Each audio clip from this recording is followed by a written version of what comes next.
Halo Sobat Historia, tahu nggak sih kalau di negara kita tercinta ini pada setiap tanggal 9 Februari diperingati Hari Pers Nasional? Hari peringatan ini pada dasarnya bertepatan dengan hari ulang tahun Persatuan Wartawan Indonesia yang ditetapkan oleh Presiden Soeharto pada tahun 1985. Berkaitan dengan peringatan Hari Pers Nasional, rasanya tidak lengkap ya jika kita tidak membahas bagaimana sejarah perkembangan pers di Indonesia. Oleh karena itu, untuk mendapatkan informasi secara lengkap, yuk kita tonton video penjelasan ini sampai akhir ya. Sejarah perkembangan pers di Indonesia. Pada dasarnya, pers sudah berkembang di Indonesia sejak tahun 1774, yakni dengan ditandai dengan terbitnya surat kabar Batavia's Noveles and Politik Rationemnetan, yang artinya adalah berita dan penalaran politik Batavia. Kemudian di tahun 1812, saat Inggris menguasai wilayah Hindia Timur, terbitlah surat kabar berbahasa Inggris bernama Java Government Gazette, yang memuat pengumuman resmi, peraturan, serta keputusan dari pemerintah. Sedangkan pada tahun 1851, di Semarang terbit surat kabar The Locomotive, yang berisikan semangat kritis terhadap pemerintah kolonial dan memberikan pengaruh yang cukup besar pada perjuangan bangsa Indonesia pada kala itu.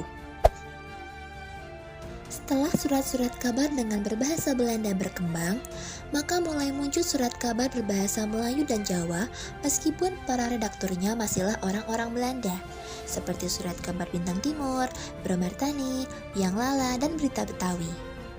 Kemudian di tahun 1907, terbitlah Medan Priayi di Bandung yang dianggap sebagai pelopor pers nasional karena diterbitkan oleh pengusaha pribumi untuk pertama kali, yakni oleh Tirto Adisuryo. Namun masa kejayaan surat kabar ini tidak bertahan lama karena di tahun 1912, surat kabar Medan Priayi berhenti dipublikasikan.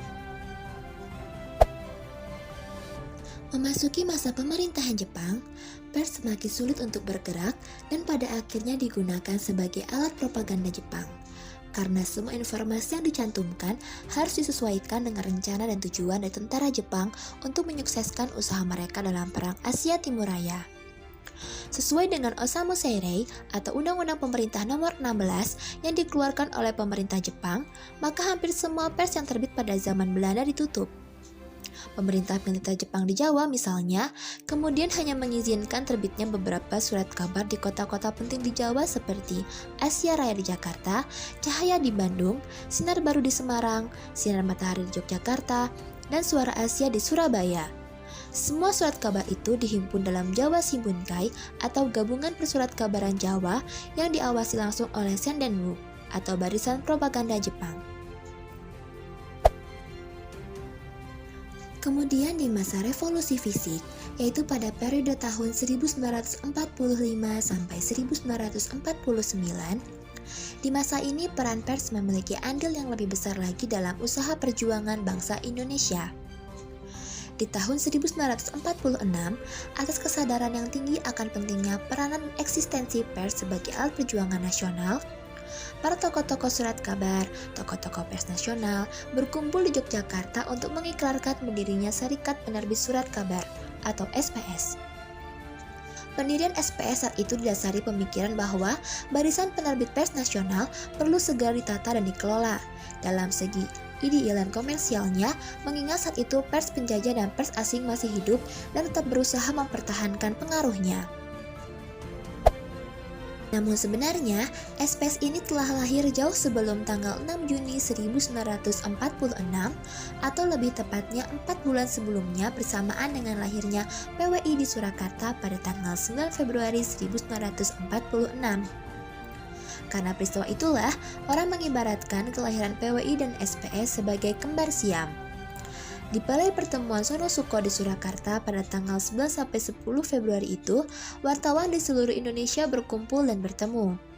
Pertemuan tersebut diantaranya menyetujui pembentukan Organisasi Wartawan Indonesia dengan nama Persatuan Wartawan Indonesia atau yang disingkat sebagai PWI yang diketuai oleh Mr. Sumanang Surjowinoto dengan sekretarisnya Sudaryo Cokro Sisworo. Mengingat sejarah pers nasional sebagai pers perjuangan dan pers pembangunan, maka tepatlah keputusan Presiden Soeharto pada tanggal 23 Januari 1985 untuk menetapkan tanggal 9 Februari sebagai Hari Pers Nasional. Hal ini tercantum dalam Keputusan Presiden RI Nomor 5 Tahun 1985 yang menyebutkan bahwa pers nasional memiliki peran penting dalam pelaksanaan pembangunan sebagai pengamalan Pancasila. Setelah mendengarkan sejarah singkat terkait perkembangan pers di Indonesia, tentunya kalian semua jadi mendapat pengetahuan yang baru kan?